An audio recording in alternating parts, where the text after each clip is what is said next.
In the U.S. Army of today, women aren't restricted. Hundreds of military occupational specialties, or MOSs, are open to women, including combat. But that wasn't always the case. Before the United States even existed, women participated in fighting for our freedom. During the Revolutionary War, some women would accompany their husbands into battle, or even disguise themselves as men so they could fight.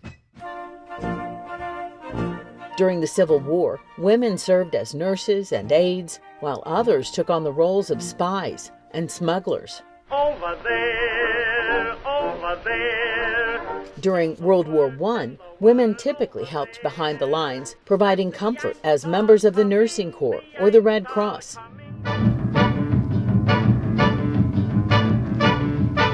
It wasn't until World War II that women were truly incorporated into the United States Army, and Fort Oglethorpe in northwest Georgia played an important and leading role in that progress. A blowin' reveille, he's the boogie-woogie bugle boy of Company B. They made him blow a bugle for his Uncle Sam. Fort Oglethorpe was established in 1902 and first used in 1904. During World War I, it was used to house 4,000 German prisoners of war and civilian detainees. When America found itself in another global conflict, Fort Oglethorpe found new life in training a new type of soldier. It was May 14, 1942, when Congress approved Public Law 554, formally establishing the Women's Army Auxiliary Corps. Fort Oglethorpe, Georgia was one of 5 designated training centers for these new women soldiers. Once the facilities were ready, it was time to prepare the women. With the creation of the Women's Army Auxiliary Corps, every branch of the Army has some sort of insignia that represents it. And so for Colonel Hobby, who was actually Director Hobby, set about trying to figure out what that symbol might be. What seemed to be most appropriate was Pallas Athene, the Greek goddess of wisdom and war, and the arts of war as well. It identified them first and foremost as a member of the Women's Army Corps. If you were a young lady and you joined the Army between 1942 and 1978, you wore the insignia of the Women's Army Corps. In July 1943, General Eisenhower had asked for women to be sent to him in a post-headquarters unit in North Africa, and auxiliaries were not allowed to be sent overseas. So at that time, they started to create the WAC bill, the Women's Army Corps bill. They dropped the auxiliary, and then women at that time were officially enlisted in the Army. They were given the choice to get out or enlist and continue their service. The majority of them did choose to stay in. Women were quick to respond to the call for duty and signed up by the thousands. That included women of color. And so the black press took on that responsibility. Okay, how do we publicize? How do we put this information out there in the general community to gather some support for this? And one of those persons who was Dr. Mary McLeod Bethune, who said, wow, why should not African Americans be allowed to enter the military, go and fight for this country as others do?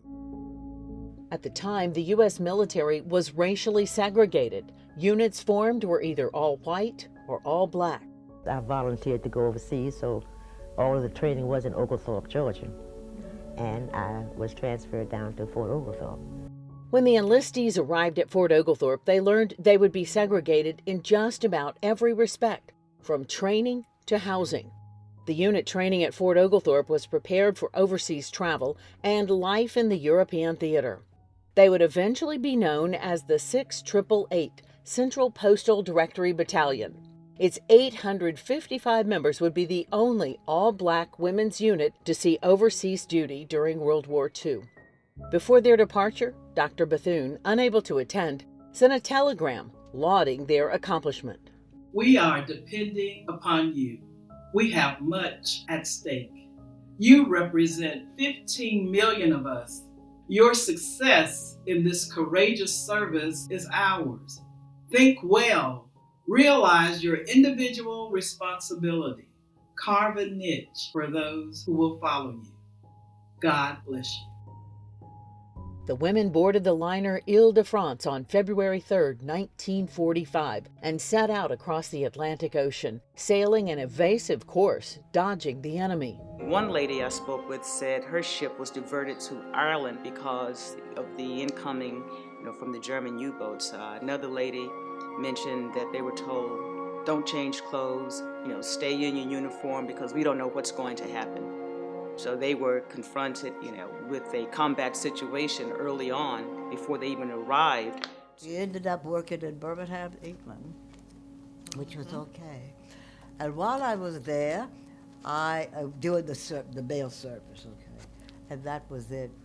And I worked on the day shift. I don't remember working on the shift. They had 3 shifts, okay, because this was a 24-hour duty.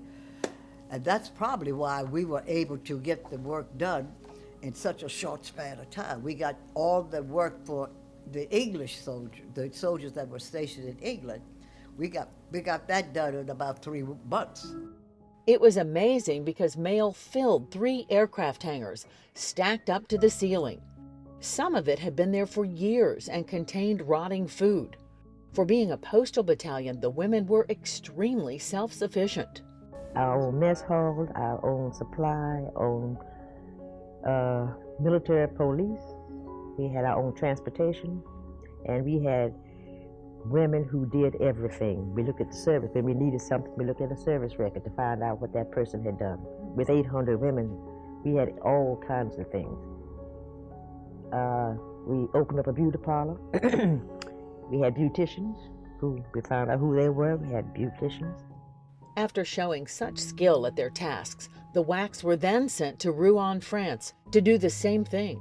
It was there that the 6 888 suffered their only wartime casualties.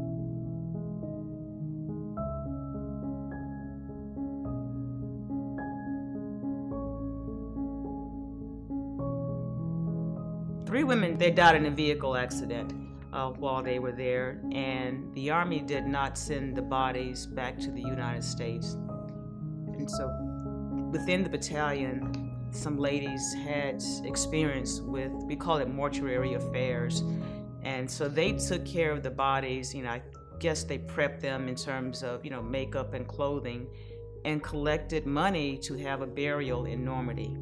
In fact, many of the women had experience outside of their military specialties. Many of the women in World War II were recruited because of their skills. So seemingly they had skills beforehand, but it seems that experience then was able to broaden the horizons in the sense of understanding what they themselves could accomplish would be greater than perhaps what they thought before they had joined.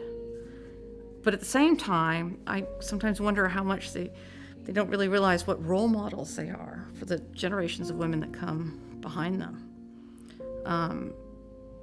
Because I think as people understand the importance of their stories, especially young men and women in uniform today, and they look at what they accomplished, this part of the greatest generation, even though oftentimes we don't think of women as part of the greatest generation, but they were.